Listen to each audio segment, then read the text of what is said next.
नमस्कार, मैं हूं मृत्युंजय और आप देख रहे हैं फोर्थ पिलर लाइव। कर्नाटक चुनाव में मिले बीजेपी की बड़ी हार के बाद बिहार सरकार के वित्त मंत्री विजय चौधरी ने प्रेस कॉन्फ्रेंस कर बीजेपी पर जमकर निशाना साधा है।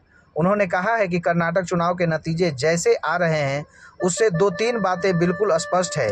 भाजपा का जो भ्रष्ट प्रशासन कर्नाटक में चल रहा था, उससे कर्नाटक के लोग तो नाराज थे ही, इसके अलावा भी कर्नाटक नतीजों के कई निस्वार्थ हैं। अब आने वाले समय में धार्मिक आधार पर ध्रुवीकरण की राजनीति नहीं चलने वाली है। पूरे देश ने देखा है कि कोई दूसरा नहीं, प्रधानमंत्री खुद जिस ढंग से अपनी चुनावी सभाओं को बजरंगबली के जयकारे के साथ भाषण की शुरुआत करते थे, यह खास मकसद से भगवान के नाम पर वोट बटोरने की कोशिश होती थी और लोगों ने तो उसको नकार दिया है। लगता है भगवान भी या हनुमान जी भी अपने नाम की राजनीति में दुरुपयोग होते देख उन्होंने भी भाजपा को शापित कर दिया, इसलिए तो इतने खराब नतीजे आ रहे हैं। और क्या कुछ कह रहे हैं वित्त मंत्री विजय चौधरी, देखिए इस वीडियो में। अब क्या कहते हैं वो जाने, जब कहेंगे तब पता चलेगा। लेकिन कोई भगवान का नाम लेता है तो सभी धर्म सभी जात के लोगों की भलाई की जो बात करेगा, वही भगवान की भी इज्जत बढ़ाता है या भगवान का सही मायने में भक्त है। लेकिन भाजपा नेताओं के जैसा अगर तराजू के एक पलड़ा पर भगवान को, कभी राम जी को कभी हनुमान जी को बैठा के दूसरे पलड़ा पर वोट को जमा करना शुरू करेगा, तौलने लगेगा भगवान को वोट से, तो किसी न किसी दिन कर्नाटका वाला नतीजा हो जाता है। आज उन्होंने कहा है कि हम हिंदू मुस्लिम नहीं करते हैं, हिंदू हिंदू करते हैं। धीरेन्द्र शास्त्री ने पटना एयरपोर्ट पर आएंगे। नहीं नहीं, तो वो कोई चीज़ करते हैं, अब उनकी बात हम नहीं जानते हैं।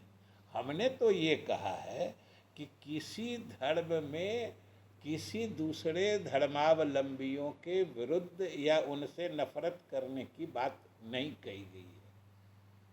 कोई भी सच्चा हिंदू वही है जो चाहे मुस्लिम हो ईसाई हो, उसकी भी इज्जत करता है।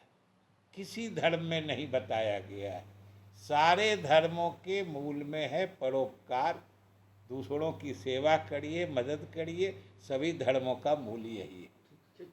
एक आदमी सवाल नाश्ता करने जा रहे हैं, सरकारी फंड का यूज कर रहे हैं, प्लेन चार्टर से जा रहे हैं दूर दूर सिर्फ मुलाकात करने। देखिए, बात दो में से एक ही हो सकती है। या तो भाजपा नेता गफलत में है, या फिर भाजपा के नेता तो हम लोगों के साथ यानी जदयू और नीतीश कुमार के साथ सत्ता में भी रहे, तो उनके स्वभाव को जानते हैं कि हमारे मुख्यमंत्री कभी भी व्यक्तिगत काम से या पार्टी के काम से दिल्ली भी जाते हैं तो कभी सरकारी खर्चे से नहीं जाते। उनके टिकट का प्रबंध या तो वो स्वयं करते हैं या पार्टी करती है। इसी तरीके से इस बार भी जो वो सब जगह जा रहे हैं, जो ये बोलते हैं, उनसे ज़रा पूछ लीजिए ना कि वो कहाँ से ये बात बोल रहे हैं। कोई टिकट मुख्यमंत्री ने खरीद के सरकार से रिइम्बर्स कराया है, या जाने का प्लेन का खर्चा सरकार से लिया है? बोल कहाँ से रहे? ज़रा 2 बार पूछिएगा कैमरा पर, जो बता दीजिए। और अगर नहीं बताएंगे तो पूछिएगा, जो अगर आपको इतनी भी जानकारी नहीं थी तो अफवाह फैलाने का ठेका क्यों लिए? जाहिर है ना कि जिनके समझ में जितनी बात आती है वो उतनी ही करेंगे। इससे सच्चाई तो बदलती नहीं है। अब उनकी बात या किसी भाजपा की नेता की बात लेते हैं तो कर्नाटक चुनाव के नतीजे के बारे में भी क्या बोल रहे थे और आज क्या हो गया। और मुख्यमंत्री जा रहे हैं, जहाँ जा रहे हैं वहाँ के नेता सार्वजनिक रूप से कह रहे हैं कि नहीं, हम लोग साथ हैं, एकजुट होकर रहेंगे, लड़ेंगे।